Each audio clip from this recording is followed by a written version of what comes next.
Hello commandos, welcome to Biomentor classes online. तो start करने जा रहे हैं gravitation and gravity lecture number 2 recap series का। उम्मीद है आपका रिवीजन अच्छा चल रहा होगा। तो चलिए शुरू करते हैं लेक्चर 2 ग्रेविटेशन एंड ग्रेविटी। और ये रहा हमारा पहला न्यूमेरिकल, इसको आप नोट कर लीजिए। कैप्लर्स लॉ की बेसिक कंसेप्ट पर बेस्ड है ये।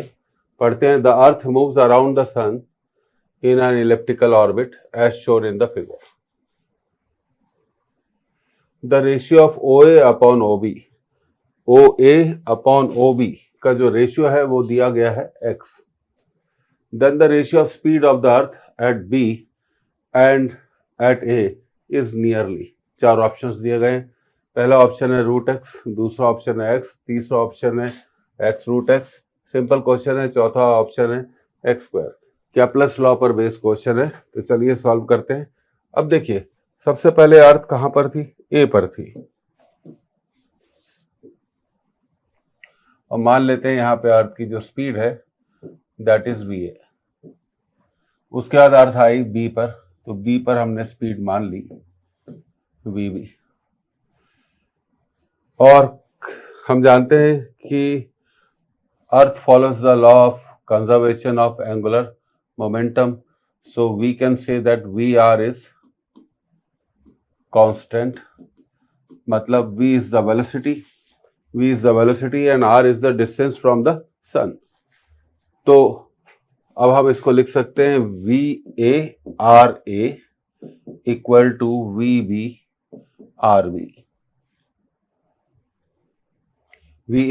equal to VB.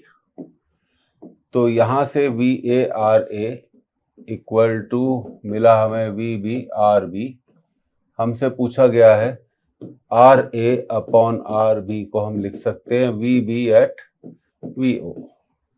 अब RA आप जानते हैं, फिगर में हम वापस अगर जाएंगे तो this is the RA that is OA and this is RB that is, ये देखिए ये है O, जहां पर सन है।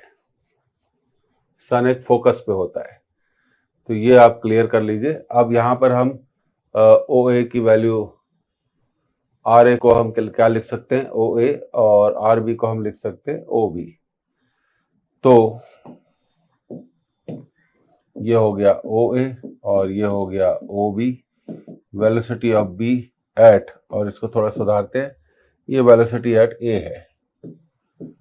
यही हमें रेशियो निकालना है और हमें OA अपॉन OB दिया हुआ है x, तो VB अपॉन VA की वैल्यू कितनी आएगी? x आएगी। तो यही पूछा गया है। बहुत सिंपल सवाल था कि B पर स्पीड और A पर स्पीड का रेशियो क्या होगा? x होगा। So this is your correct option. हमेशा याद रखिए, कैप्लर्स लॉ ऑफ मोशन से हम हमेशा कह सकते हैं V into R is constant. V का मतलब है वेलोसिटी ऑफ प्लेनेट और R का मतलब है उस प्लेनेट का जहां पर वेलोसिटी V है, सन से डिस्टेंस कितना है R। तो VR इक्वल टू कॉन्स्टेंट को हम अप्लाई कर सकते हैं V1 R1 equal to V2 R2, like that. इसी पर हमने ये सवाल कर लिया, तो इसका आंसर भी आ गया। अब देखिए अगला सवाल, इसको नोट कर लीजिए।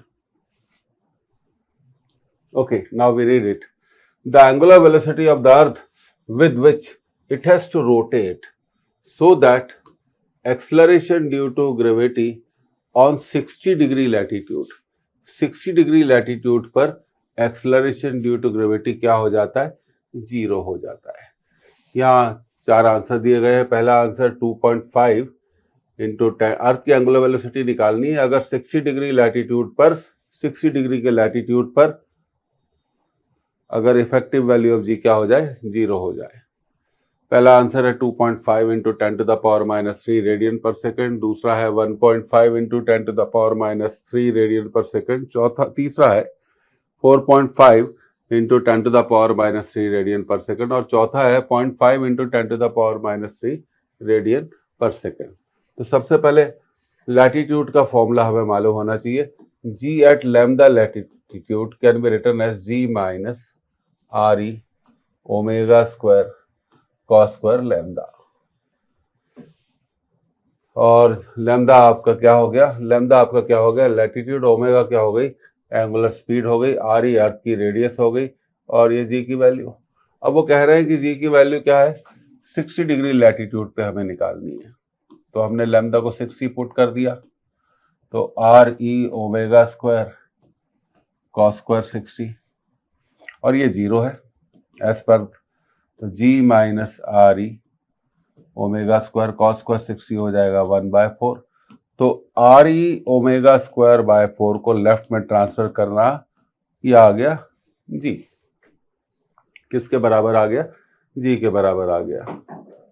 तो R E omega square divided by 4 equal to g, तो omega square equal to 4g upon are E, root ले लिया 4 का रूट 2, और ये बचा हमारे पास g अपॉन आर ई। अब g अपॉन आर ई को हमें क्या करना है, सॉल्व करना है। तो कर सकते हैं, तो देखिए g को लीजिए 9.8 और आर ई को लीजिए 6400 किलोमीटर।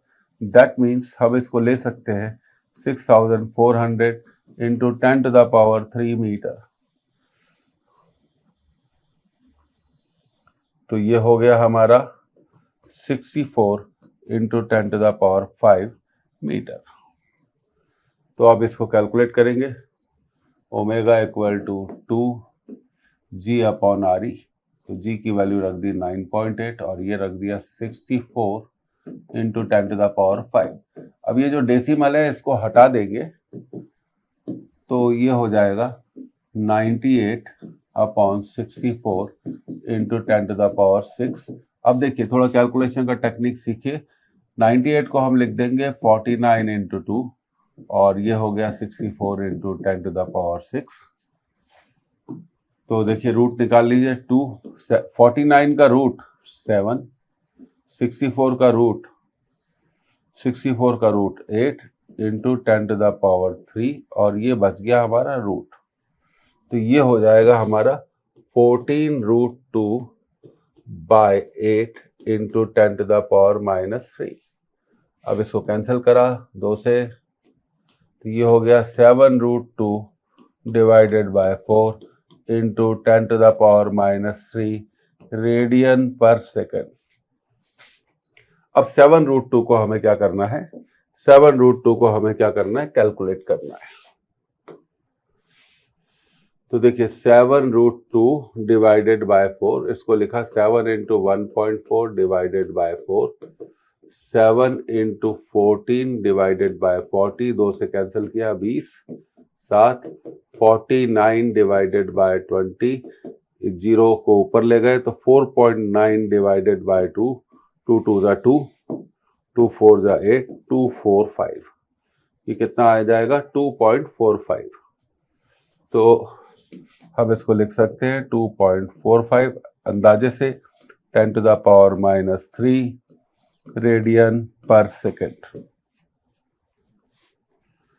तो कैलकुलेशन का हमें क्या आना चाहिए, टेक्निक आना चाहिए। ये टेक्निक बेस्ड क्वेश्चन है, तो देखते हैं आंसर इसका कौन सा है। 2.45, तो देखिए नियरेस्ट आंसर है 2.5, हम इसको टिक कर सकते हैं। अब आप सोच रहे होंगे कि भाई 2.45 को तो सिग्निफिकेंट फिगर में हम 2.4 लिख सकते हैं। तो एक्चुअली हमने यहाँ पर क्या किया, √2 की जो वैल्यू है, √2 की जो वैल्यू है वो हमने यहाँ पर ली 1.4। तो एक्चुअली में जो √2 का वैल्यू होता है वो होता है 1.414। अगर हम ये लेते तो पूरा हमारा आंसर आ जाता। तो इसका करेक्ट ऑप्शन है आपका पहला 2.5 इंटू 10⁻³ रेडियन पर सेकेंड। तो ये लैटिट्यूड वाला फॉर्मूला हमें याद रखना चाहिए अपने रिवीजन में, g lambda equal to g minus R E omega square cos square lambda.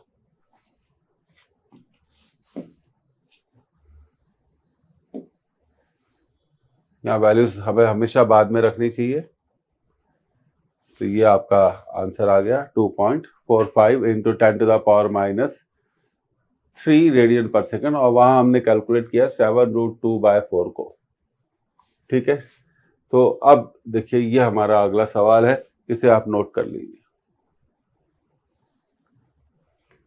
Okay, आपने स्क्रीनशॉट ले लिया होगा, इसको पढ़ते हैं।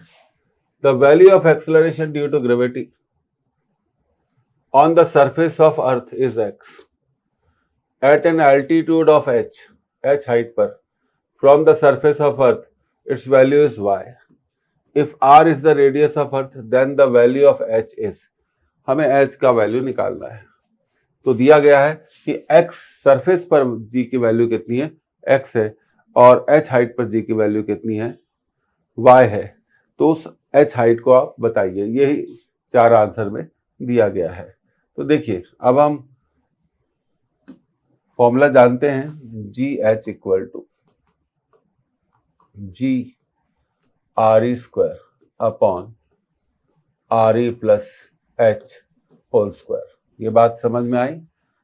यहां पर वैल्यू कितनी है, y, यहां पर वैल्यू है सरफेस पे x, are E square upon are E plus H का होल स्क्वायर। तो थोड़ा फ्रैक्शन को चेंज करते हैं, यह r वाले टर्म लेफ्ट साइड ले आते हैं, तो हम इसको ऐसा लिख सकते हैं, whole square equal to X upon Y. तो R E plus H upon R E equal to root of x upon Y. क्या आ गया, root of x upon Y. अब लेफ्ट हैंड साइड में देखिए R E plus H upon are E है, तो इसको थोड़ा सिंपल करेंगे।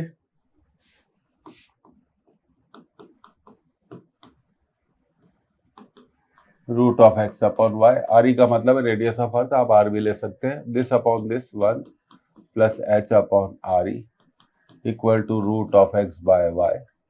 H upon are e will be equal to root of x by y minus 1। तो h की वैल्यू आ जाएगी root of x upon y minus 1 into r ई, तो ये वैल्यू आ जाएगी। तो ये इस क्वेश्चन का क्या हो गया, करेक्ट आंसर हो गया। तो देखिए कौन सा है, ये फर्स्ट ऑप्शन को आप टिक कर सकते हैं। Don't get confuse with R E. Are E का मतलब हम आदत है हम रेडियस ऑफ अर्थ लिखते हैं, पर यहाँ पर रेडियस ऑफ अर्थ कितनी दी गई है, आर दी गई है।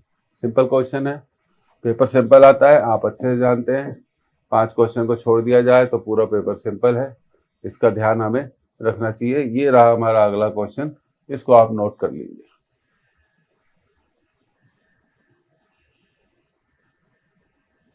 ओके, तो ये आपने नोट कर लिया।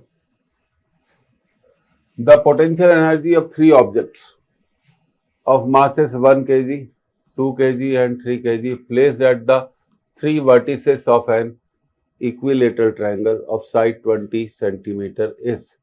तो पूछा गया है 3 मासेस दिए गए हैं, 1 kg, 2 kg, 3 kg, इन्हें एक इक्विलेटरल ट्रायंगल के वर्टिसेस पे रखा गया है, तो इस पूरे सिस्टम की पोटेंशियल एनर्जी कितनी होगी। और साइड दी गई है 20 सेंटीमीटर, डेफिनेटली मीटर में बदलना पड़ेगा। तो देखिए करते हैं,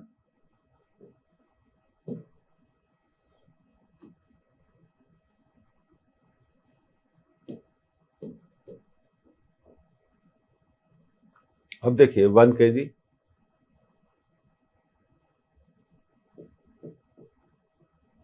और यहां पर रखा हुआ है 2 kg और यहां पर रखा हुआ है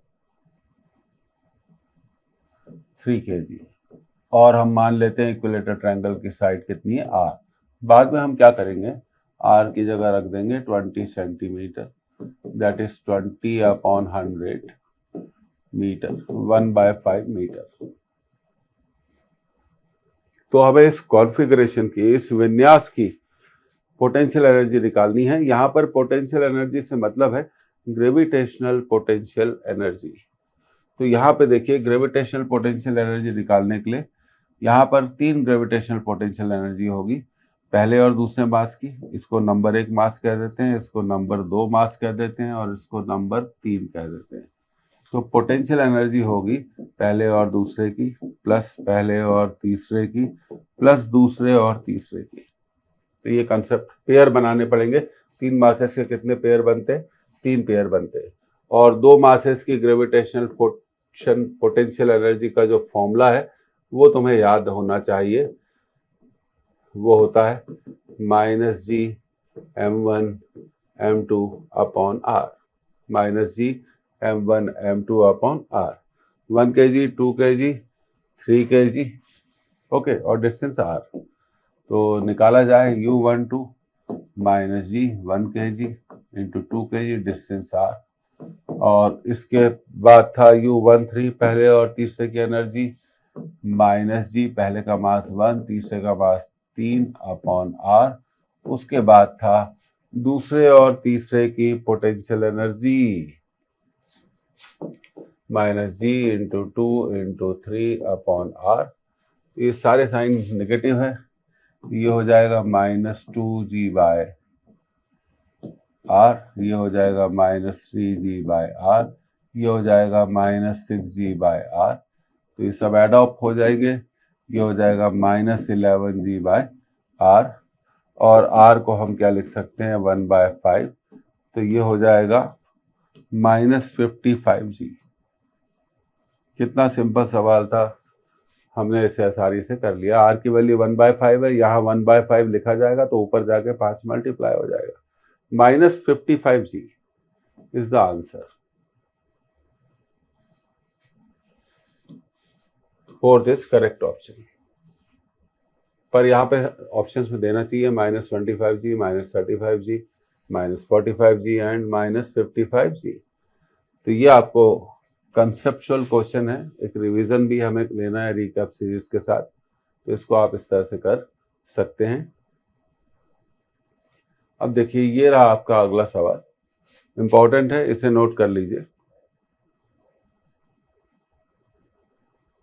ओके, नोट कर लिया होगा आपने, स्क्रीनशॉट ले लिया होगा। पढ़ते हैं इसे। A body of mass m is raised from the surface of the earth to a height n/r. r is the radius of earth. Magnitude of change in the gravitational potential energy of the body is g is acceleration due to gravity on the surface of earth. तो चार options दिए गए हैं। तो magnitude of change in gravitational potential energy निकालना है हमें। तो देखिए, बहुत आसानी से निकाला जा सकता है। सबसे पहले एक रफ डायग्राम बना लेते हैं। देखिए, ये बन गया हमारा रफ डायग्राम। अब देखिए, यहां पर ग्रेविटेशनल पोटेंशियल एनर्जी m मास की,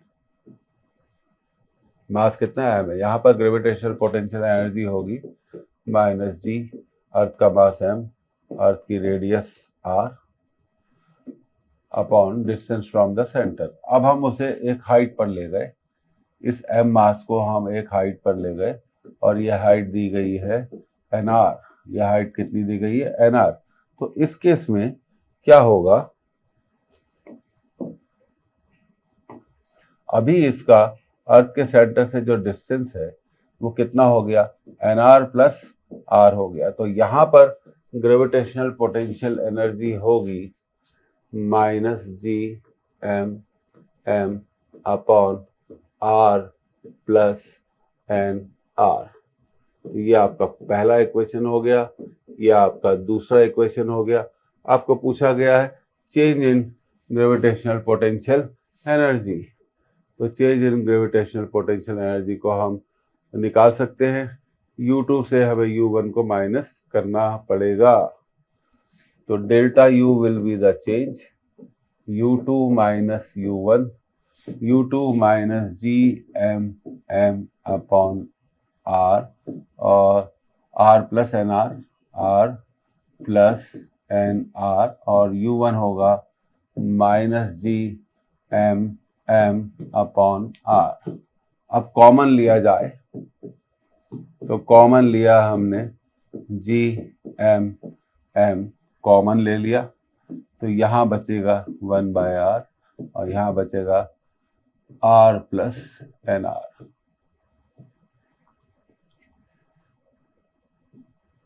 इसके बाद कैलकुलेशन ही बचा है, Gm एम 1/r माइनस इसको हम लिख सकते हैं n+1 इंटू आर। फिर r को कॉमन ले लीजिए, तो r को कॉमन लेने पर आपको आ जाएगा, इस तरह की सिचुएशन आ जाएगी 1/1 माइनस 1/n+1। तो अब एलसीएम लिया जाएगा और दिस इज r, कॉमन ले लिया था हमने। ओके, तो delta u will be GMM/r LCM n+1 minus 1। तो देखिए 1 कट जाएगा, तो ये आ जाएगा delta u GMM/n/r into n+1। पर हमेशा याद रखना चाहिए कि GM को आप क्या लिख सकते हो, GR²। तो यहाँ पर हमने GM की जगह कितना लिखना है, GR²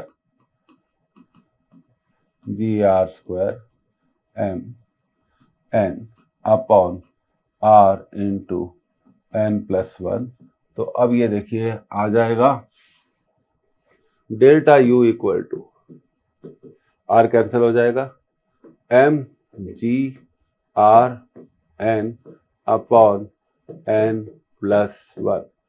So this is your answer, mgRn/n+1, mgRn/n+1। This is the answer। थोड़ा स्पीड को मेंटेन करा जाता है। आप जानते हैं कि आपके एग्जामिनेशन में स्पीड की वैल्यू है, तो इसलिए मैंने इसे स्पीड से ही क्या करा, सॉल्व करा। कंसेप्ट बहुत सिंपल थी, दोनों पॉइंट्स पर पोटेंशियल एनर्जी निकाल लो और change in gravitational potential energy पूछा है तो U2 माइनस U1 कर दो। और एक बात हमेशा ध्यान रखो कि GM क्या होता है, GR² के बराबर ही होता है। तो ये कंसेप्ट थी, इस तरह से हमने इसको सॉल्व कर लिया। अब देखिए ये अगला क्वेश्चन है, बड़ा अच्छा सवाल है, आप इसे नोट कर लीजिए।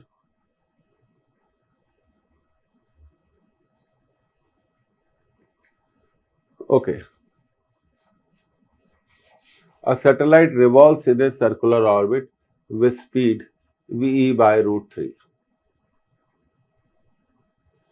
If satellite is suddenly stopped, मतलब एकदम से रुक जाता है, and allowed to fall freely on earth, और अर्थ की तरफ गिरता है, the speed with which it hits the earth surface is। ये 4 आंसर्स दिए गए। तो देखिए सैटेलाइट की ऑर्बिटल स्पीड दी गई है, सैटेलाइट की ऑर्बिटल स्पीड कितनी दी गई है, ve/√3। तो सबसे पहले तो हम ऑर्बिटल स्पीड का फॉर्मूला रिकॉल करेंगे सैटेलाइट की, Gm/r। ये दिया हुआ है हमारे को ve/√3। इसे चेक कर लेते हैं, यस ve/√3, ve/√3 स्क्वायर कर देंगे हम। अच्छा, दूसरी बात, ve की वैल्यू 2Gm/r, ये यहाँ पे ve की वैल्यू रख दी 1/√3, √3 बाहर है। और हम जानते हैं कि ऑर्बिटल स्पीड का, देखिए यहाँ पे आपको कुछ थोड़ा सा डाउट हो सकता है, तो उस डाउट को दूर करते हैं।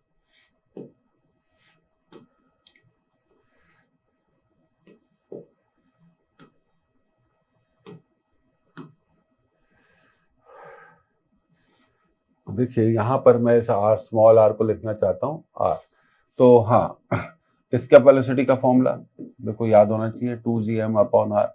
तो मैंने गलती से वहां स्मॉल r लिख दिया था, यहाँ पर क्या होना चाहिए, कैपिटल R होना चाहिए। तो अब इसको सुधार देते हैं, तो ये R होना चाहिए। अब हम इन दोनों को इक्वेट कर देंगे, √Gm/r। आखिर हम ऐसा क्यों कर रहे हैं, कारण देखिए बहुत क्लियर है, 2 GM/r। इससे हमें उसके ऑर्बिटल रेडियस मिल जाएगी, और ऑर्बिटल रेडियस मिलते ही हमें पता चल जाएगा कि सैटेलाइट अर्थ के सरफेस से कितनी हाइट पर है। उस हाइट से वो गिरना शुरू करता है अर्थ के सरफेस की तरफ। समझ गए होंगे, उस हाइट से वो गिरना शुरू करता है अर्थ के सरफेस की तरफ। तो हाइट तो मालूम होनी चाहिए, स्क्वायर कर दो।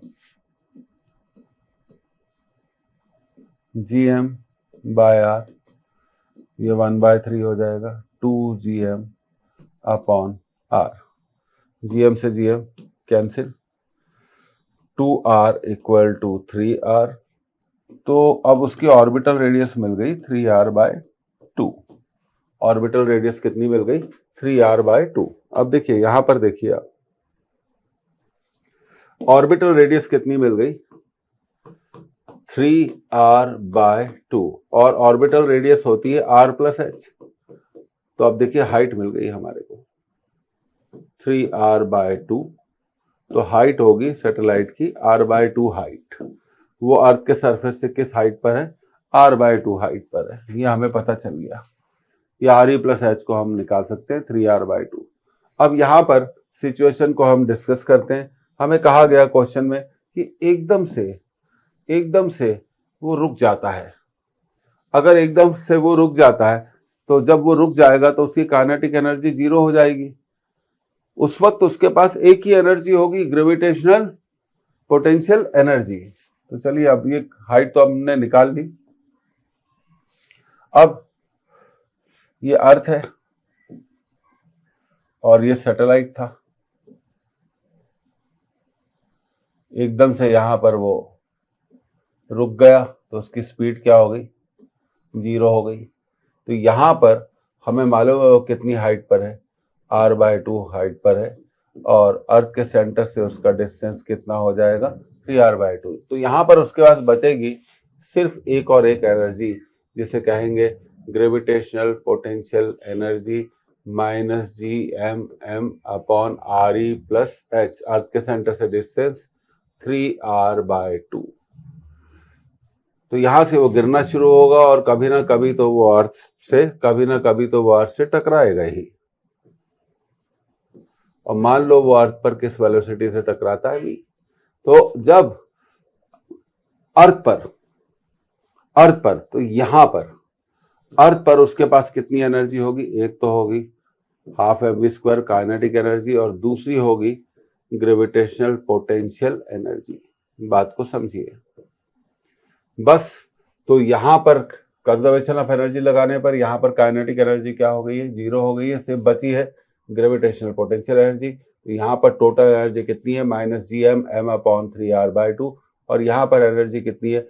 12mv² प्लस ब्रैकेट के अंदर -gmm/r। इन दोनों को इक्वेट कर देंगे और इस v की वैल्यू को हम क्या कर लेंगे? कैलकुलेट कर लेंगे। तो यही कंसेप्ट है इसको सॉल्व करने की।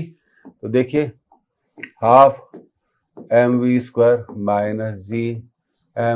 -gmm/r, तो वहां पर कितनी एनर्जी थी? -gmm/3r/2 माइनस, तो 3r/2 को मैं ऐसे लिख देता हूँ, 2/3 पलट देता हूँ, gmm/r।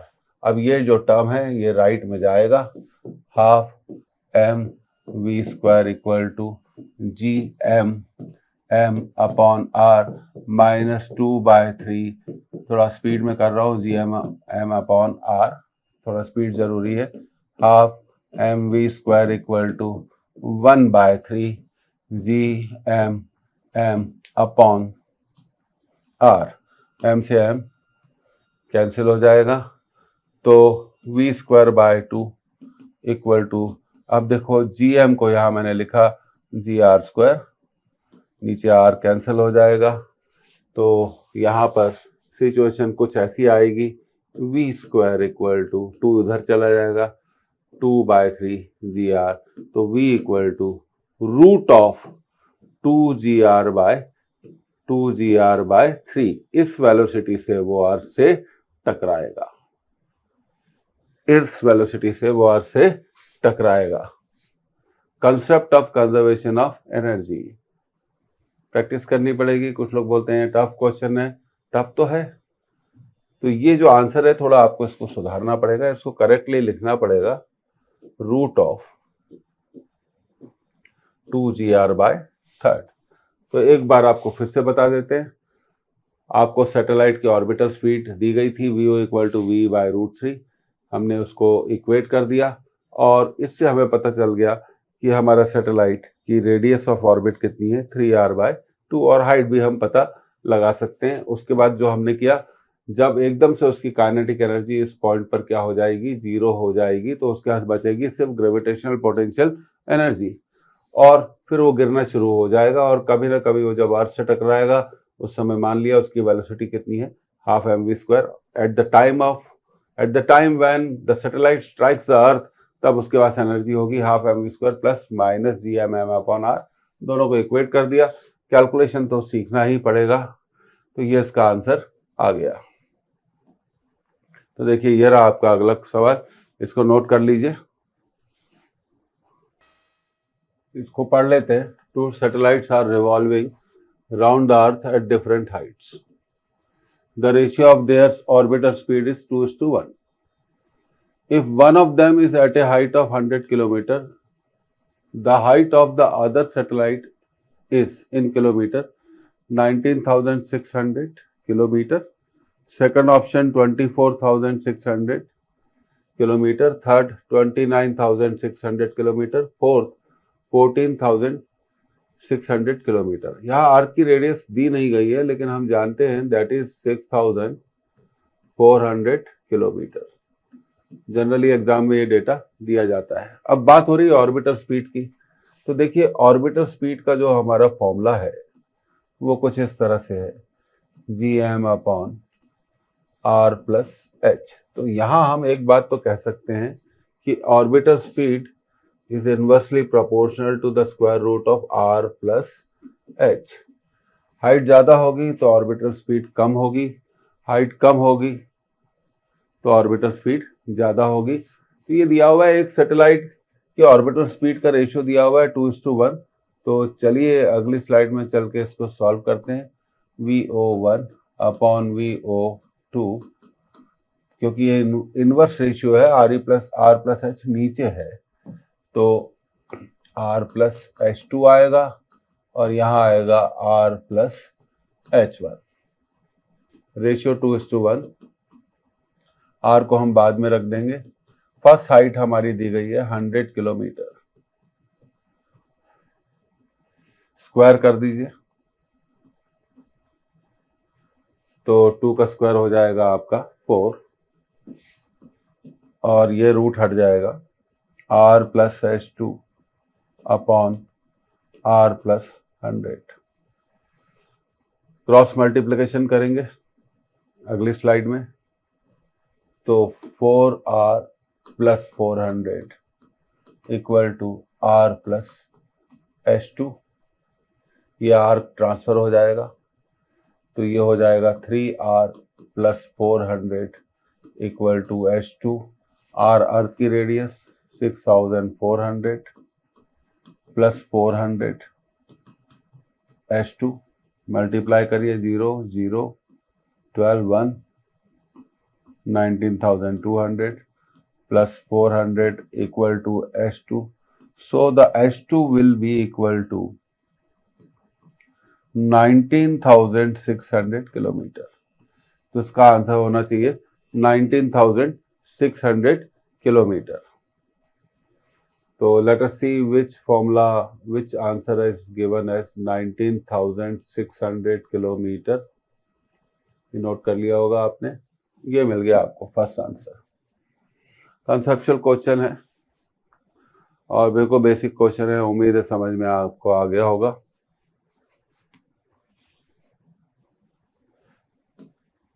अधिकतर नेगेटिव होने का जो कारण है, जो इतने सालों से मैं पढ़ा रहा हूँ मुझे पता चलता है, हम बहुत जल्दबाजी में क्वेश्चन सॉल्व करते हैं तो गलत कर बैठते हैं। चाहते नहीं है गलत करना पर गलत हो जाता है। तो साइकोलॉजिकली आपको बहुत मजबूत होना चाहिए। ये रहा आपका अगला क्वेश्चन, आप इसे नोट कर लें। ओके, नोट कर लिया होगा। क्वेश्चन को आप पढ़ते हैं। A satellite of mass m revolves round the earth of mass m in a circular orbit of radius small r with an angular velocity omega. If the angular velocity is omega by 8, then the radius of the orbit will be. तो angular velocity बदलने से radius of orbit कैसे बदलेगी, इस पर based question है। पहला answer 4r, second option 2r, third option 8r, fourth option r।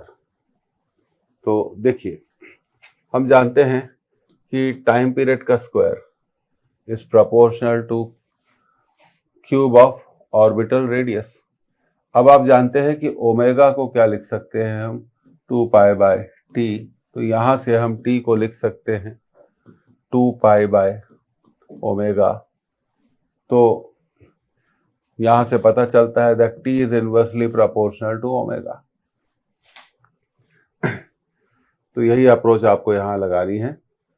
T square is proportional to are cube, इसको लिखा 1 by omega square is proportional to are cube, या ऐसे लिख सकते हैं पलटकर omega square is proportional to are cube. अब यहाँ पे प्रोपोर्शन हमने बना लिया, कैसे बनेगा, omega 1 square upon omega 2 square equal to r2 cube upon r1 cube. तो पहले एंगुलर स्पीड थी ओमेगा, बाद में हो गई ओमेगा बाय 8, और r2, और ये तो दिया हुआ था r।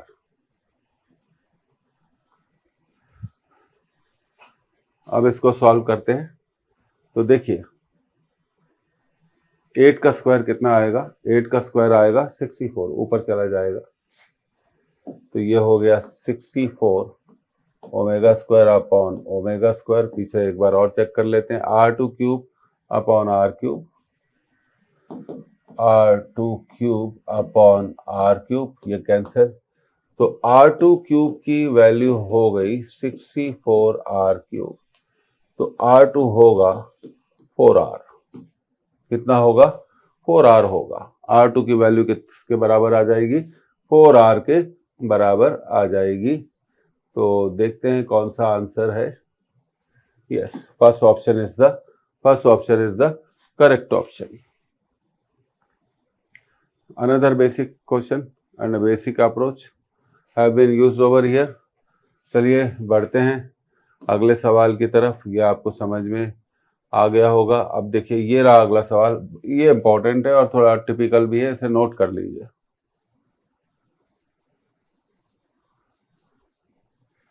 तो इसे आपने नोट कर लिया। देखिए, a satellite is launched into a circular orbit of radius r around the earth. एक सैटेलाइट अर्थ के चारों ओर r ऑर्बिट की रेडियस में मूव कर रहा है। A second satellite is launched into an orbit of radius 1.01 r। एक दूसरे सैटेलाइट को लॉन्च किया गया, पर उसकी रेडियस ऑफ ऑर्बिट r नहीं रखी, 1.01 r। The time period of the second satellite is larger than that of first one by approximately। तो पता ये लगाना है कि सेकंड सैटेलाइट का टाइम पीरियड फर्स्ट सैटेलाइट के टाइम पीरियड से कितना ज्यादा होगा। तो फर्स्ट की रेडियस ऑफ ऑर्बिट है r, सेकंड की रेडियस ऑफ ऑर्बिट है 1.01 r, डेफिनेटली वो ज्यादा है। तो कितना परसेंटेज ज्यादा होगा। तो देखिए, इसको करा जा सकता है। अब हम जानते हैं t square is proportional to are cube. तो हमने लगा दिया t1 square upon t2 square equal to r1 cube upon r2 cube. और देखिए, इसको ऐसा ना करने की बजाय अब देखिए, अब हम T square is proportional to क्या है आपका, T square is proportional to are cube. तो देखिए, T square is proportional to are cube, तो T is proportional to r to the power 3/2, r to the power 3/2। तो यहां से अब हम कैसे करेंगे, t1 square upon t2 square equal to r1 cube upon r2 cube. ठीक है, इसके बाद क्या करना है, वैल्यूज को रखना है। T1 स्क्वायर नहीं आएगा, T1 स्क्वायर नहीं आएगा, आई एम वेरी सॉरी, ये T आएगा। तो यहाँ पे परसेंटेज के क्वेश्चंस को कैसे सॉल्व किया जाता है वही आपको बताना है। तो देखिए T1 square upon T2 square equal to R1 to the power 3/2 R2 to the power 3/2। अब T1 अपॉन स्क्वायर नहीं आएगा, फिर से देखिए बार बार करने से गलती होती है क्योंकि हमें स्क्वायर का फॉर्मूला ज्यादा याद रहता है। T1 अपॉन T2, R1 कितना हो गया, R क्यूब हो गया, और ये हो गया 1.01 R का क्यूब। तो यहाँ ये आ गया T1 upon T2 equal to R cube, तो कैंसिल हो जाएगा, तो ये आ गया 1.01 टू द पावर 3। तो T2 की वैल्यू आ जाएगी 1.01 to the power 3 into T1। अब कैलकुलेशन का बात आती है, ये हमें कैलकुलेट करना है 1.01 टू द पावर 3। तो इसको आप थोड़ा समझ लीजिए कि 1.01 टू द पावर 3 को कैसे कैलकुलेट किया जाता है। देखिए 1.01 को लिख सकते हैं 1 plus 0.01 to the power 3। Binomial theorem लगाइए, सिंपल यूज करिए बाइनोमियल थ्योरम का। तो हम इसको लिख सकते हैं 1 प्लस पावर मल्टीप्लाई हो जाएगी सेकंड टर्म में 0.03, तो ये आ गया 1.03। कितना आ गया 1.03। तो T2 की जो वैल्यू होगी वो आ जाएगी 1.03 T1। अब परसेंटेज चेंज निकालना बहुत आसान है, उसमें कोई दिक्कत हमें नहीं होने वाली। परसेंटेज चेंज में हमें कोई भी दिक्कत नहीं होने वाली। तो देखिए हम जानते हैं परसेंटेज चेंज, अब बिल्कुल सिंपल कंसेप्ट है।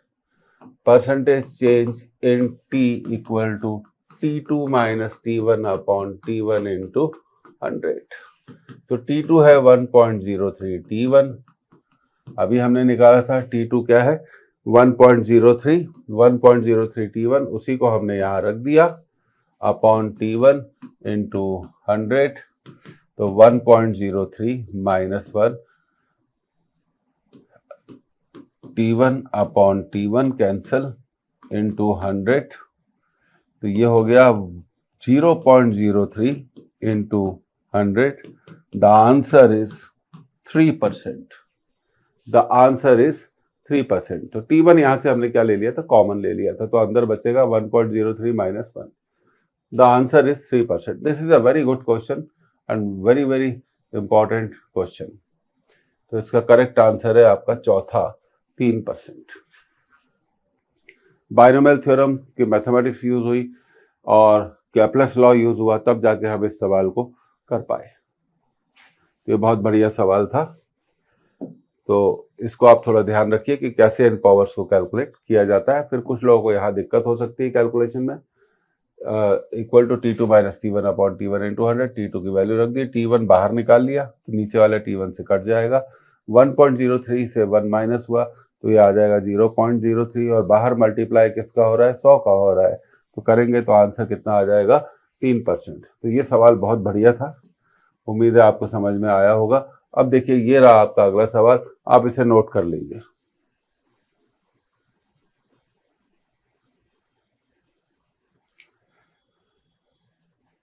N astronaut orbiting in a spaceship, एक एस्ट्रोनॉट है वो स्पेसशिप में ऑर्बिट कर रहा है round the earth, has a centripetal acceleration of 2.45 metre per second square. उसका सेंट्रीपिटल एक्सेलरेशन कितना है 2.45 metre per second square. The height of spaceship from earth surface is, तो उस स्पेसशिप की अर्थ के सरफेस से हाइट कितनी होगी।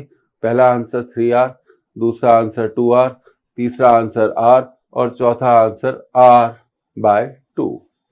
तो देखिए यहाँ पे एक लैंग्वेज है सेंट्रीपिटल एक्सेलरेशन, क्योंकि आप जानते हो कि स्पेसशिप अर्थ के चारों ओर क्या कर रहा है, चक्कर काट रहा है।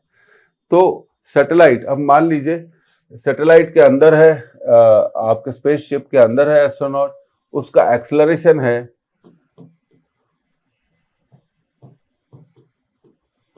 2.45 मीटर पर सेकंड स्क्वायर। इसका मतलब ये है इफेक्टिव वैल्यू ऑफ जी, ये जी की इफेक्टिव वैल्यू है।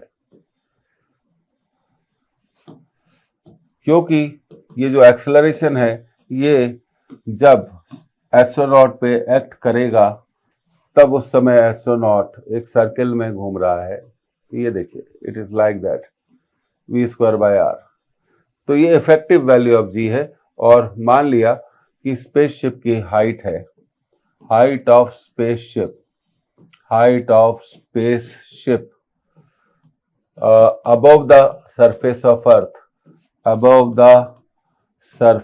of earth, स्पेसशिप की अर्थ के सरफेस से हाइट है कितनी हाइट है, h हाइट है, ये हमने मान लिया। तो ये h हाइट पर g की वैल्यू दी गई है। ये क्या दिया गया है, h हाइट पर g की वैल्यू दी गई है। तो अब आगे इसको सॉल्व करना क्या हो जाएगा, बहुत आसान हो जाएगा। तो g की इफेक्टिव वैल्यू कितनी है, GH इक्वल टू 2.45 और GH को हम जानते हैं होता है g RE² प्लस h का होल स्क्वायर इक्वल टू 2.45।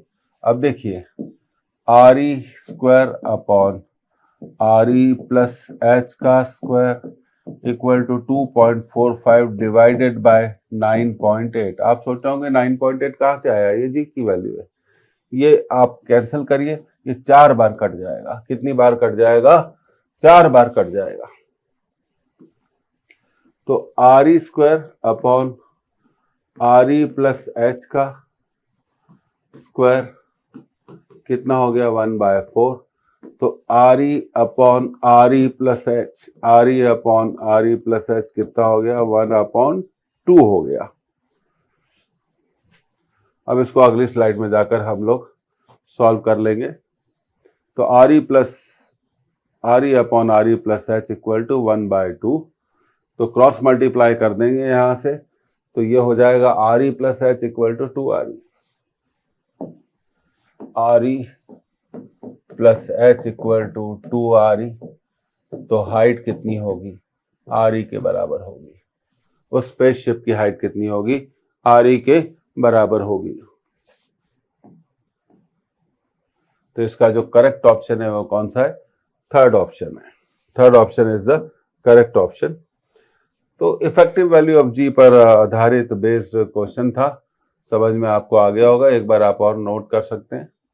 और 2.45 एक्चुअली g/4 होता है। और इसके बाद अगली स्लाइड में गए और हाइट की वैल्यू निकाली। RE का मतलब है रेडियस ऑफ अर्थ। समझ में आपको ये आ गया होगा।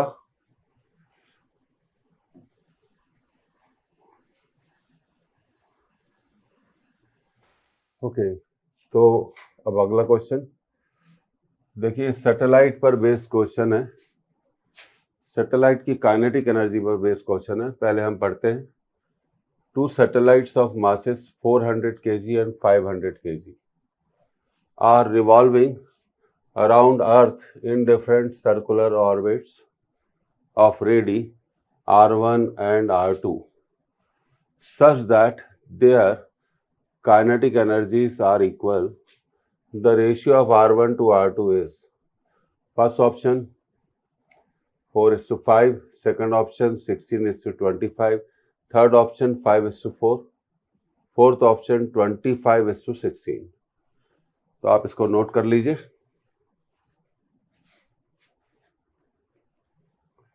ओके, अब देखिए काइनेटिक एनर्जी पर बेस्ड क्वेश्चन है। तो किसी भी सबसे पहले हमें समझना पड़ेगा कि भाई सैटेलाइट की जो काइनेटिक एनर्जी का फॉर्मूला क्या है। काइनेटिक एनर्जी ऑफ सैटेलाइट हम इसे लिखेंगे ई के हाफ मास इनटू वीओ का square. What is v o? The v o is obviously here orbital speed of satellite की ऑर्बिटल स्पीड। दूसरी बात, अब ऑर्बिटल स्पीड का जो फॉर्मूला होता है वो होता है √gme/r। यहां पर r क्या है, ऑर्बिटल रेडियस है, g यूनिवर्सल ग्रेविटेशनल कांस्टेंट है, me is mass of earth. तो सबसे पहले फॉर्मूला डिजाइन करते हैं, फिर उसके बाद जो क्वेश्चन में कंडीशंस दी गई है, काइनेटिक एनर्जीज आर इक्वल, इन कंडीशंस को हम क्या करेंगे, अप्लाई करेंगे।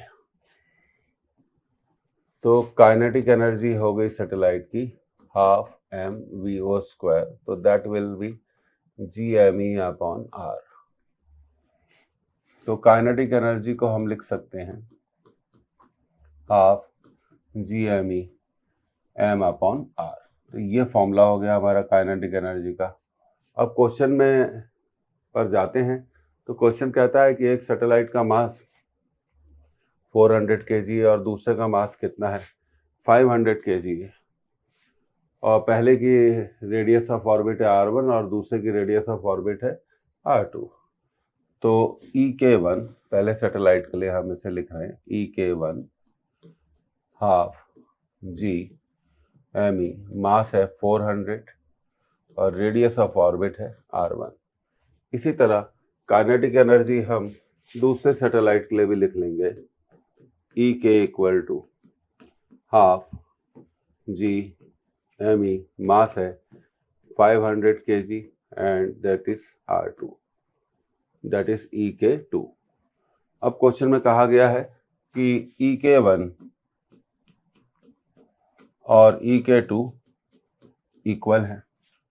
तो चलिए इसको इक्वल कर देते हैं। तो इक्वल करने पे हम मिलेगा half Gme 400 upon r1। Simple formula based question है, हाफ Gme पर फॉर्मूला याद होना चाहिए अपॉन r2। अब देखिए कैंसिलेशन करा जाएगा, तो Gme कैंसिल हो गया और फिर यहाँ पर आपका एक और चीज कैंसिल होगी, हाफ भी कैंसिल हो गया।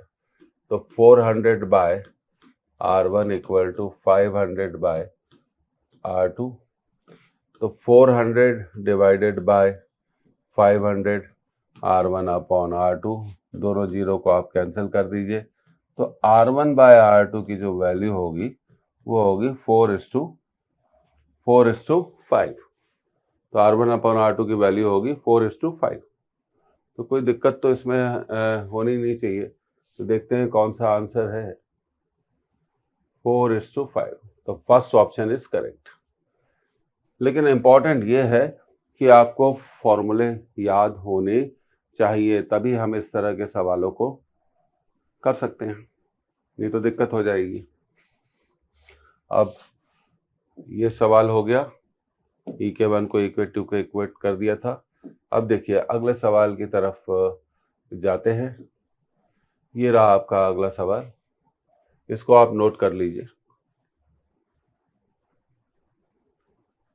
तो नोट आपने कर लिया होगा, अब इसको पढ़ते हैं।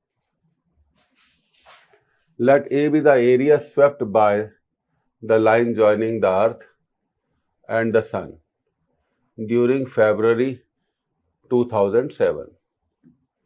The area swept by the same line during the first week of that month is, तो वही लाइन फरवरी 2007 के पहले हफ्ते में कितना एरिया घूमेगी। चार आंसर दिए गए हैं, A/4, 7A/29, third answer is A, fourth answer is 7A/30। तो देखिए ये जो क्वेश्चन है ये कैपलर्स लॉ पर बेस्ड क्वेश्चन है।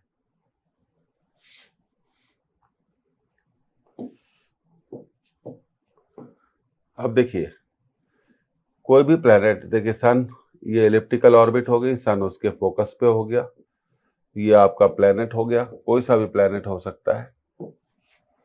तो फॉर एवरी प्लेनेट हम लिख सकते हैं, फॉर एवरी प्लेनेट, सभी ग्रहों के लिए ये लागू होता है, dA/dt इज कांस्टेंट। आप अच्छे से जानते हैं कि dA/dt को एरियल वेलोसिटी कहा जाता है। तो कुल मिलाकर A/T इज कांस्टेंट। dA/dt का मतलब है एरिया स्वेप्ट पर सेकंड। अब इसके बाद देख लेते हैं कि ये फरवरी 2007 की बात हो रही है, तो क्या 2007 एक लीप ईयर है? तो देखिए 4 से डिवाइड नहीं होता, तो ये लीप ईयर नहीं है। तो हम एक बात कह सकते हैं कि फरवरी 2007 में कितने डेज होंगे? 28 डेज होंगे, 29 डेज नहीं होंगे। अब यहाँ पर कैप्लस का लॉ लगा दिया, a by t is constant. तो देखिए हम लिख सकते हैं a1 upon t1 equal to a2 upon t2। ये एरिया स्वैप्ट किया, लेकिन पूरे कितने दिनों में? 28 दिनों में। और पहले हफ्ते में मान लीजिए कि ये A2 एरिया, ये लाइन स्वैप्ट करेगी, और पहले हफ्ते में कितने दिन होंगे? 7 दिन। तो ये 7 28 को 4 बार काट देगा, तो A2 विल बी a/4। ये इस क्वेश्चन का क्या होना चाहिए? करेक्ट आंसर होना चाहिए। बड़ा ध्यान रखिएगा, लीप ईयर में 29 दिन होते हैं। लीप ईयर में कितने दिन होते हैं? 29 दिन होते हैं। नहीं तो फिर आंसर बदल जाएगा। तो इस क्वेश्चन का देखते हैं आंसर कौन सा है। First is the right answer, a/4। da/dt का मतलब है क्षेत्रीय वेग, एरियल वेलोसिटी। आगे बढ़ते हैं अगले क्वेश्चन की तरफ। तो ये समझ में आ गया होगा आपको, a/t कांस्टेंट करके हम इसको सॉल्व कर सकते हैं। अब ये रहा हमारा अगला क्वेश्चन, आप इसे नोट कर लीजिए। ओके, नोट कर लिया होगा। अब मैं इसे पढ़ता हूं। A planet moves around the sun in elliptical orbit. When Earth is closest from the sun, it is at a distance r, having a speed v. When it is at distance 4r from the sun, its speed is। चार answer दिए गए हैं। पहला answer है 4v, दूसरा answer है v/4, तीसरा answer है 2v, चौथा आंसर है v/2। तो ये भी एरियल वेलोसिटी की कंसेप्ट पे हम जानते हैं। ऐसे जितने भी प्लैनेट जो सन के चारों ओर एक इलिप्टिकल ऑर्बिट में घूमते हैं, एक दीर्घवृत्तीय कक्षा में घूमते हैं, इन सभी प्लैनेट्स का एंगुलर मोमेंटम क्या होता है? कांस्टेंट होता है। L is angular momentum, L is angular momentum. तो mvr इज कांस्टेंट, और प्लेनेट का तो मास कांस्टेंट ही होता है। तो ऐसे क्वेश्चन को सॉल्व करने के लिए हमारे पास फॉर्मूला है vr इक्वल टू कांस्टेंट। अब जब डिस्टेंस r था तब स्पीड कितनी थी? v थी। तो 4r डिस्टेंस पे स्पीड कितनी होगी? अब इसको देखिए, सॉल्व करना आसान हो गया है। तो vr अगर कांस्टेंट है, vr अगर कांस्टेंट है तो हम लिख सकते हैं v1r1 इक्वल टू v2r2। पहले स्पीड थी v, डिस्टेंस कितना था? r, बाद में स्पीड हो गई v2, डिस्टेंस हो गया 4r, तो r से r कैंसिल, तो v2 will be equal to v/4। तो ये इसका आंसर आ जाएगा v/4। तो देखते हैं कि कौन सा आंसर है। देखिए, second option is the correct option. तो देखिए, ये बड़ा सरल सवाल था, इजी क्वेश्चन था। तो आप समझ गए होंगे इसको कैसे हमने करा। एंगुलर मोमेंटम कांस्टेंट है, vr इज ऑलवेज कांस्टेंट, तो इसको आपको ध्यान रखना है। तो अब देखिए, ग्रेविटेशन एंड ग्रेविटी के लेक्चर 2 में, रीकैप सीरीज में, इस लेक्चर में इतना ही। Thank you for joining. आगे हम करने वाले हैं ग्रेविटेशन एंड ग्रेविटी का लेक्चर 3। ये और लेक्चर 3 में भी हम ढेर सारे न्यूमेरिकल्स करेंगे। और आप जानते हैं हम न्यूमेरिकल्स क्यों कर रहे हैं? क्योंकि एग्जामिनेशन में सिर्फ न्यूमेरिकल्स आते हैं, 96% न्यूमेरिकल्स होते हैं, सिर्फ 3 या 4 कंसेप्ट बेस्ड क्वेश्चन होते हैं। लेकिन न्यूमेरिकल्स को भी सॉल्व करने के लिए कंसेप्ट की बहुत ज़्यादा ज़रूरत होती है। फिर मिलेंगे। धन्यवाद, आपने इस लेक्चर को अटेंड किया। अपनी तैयारियों को मजबूत बनाइए और अगले साल आप पास हो जाइए। That's all.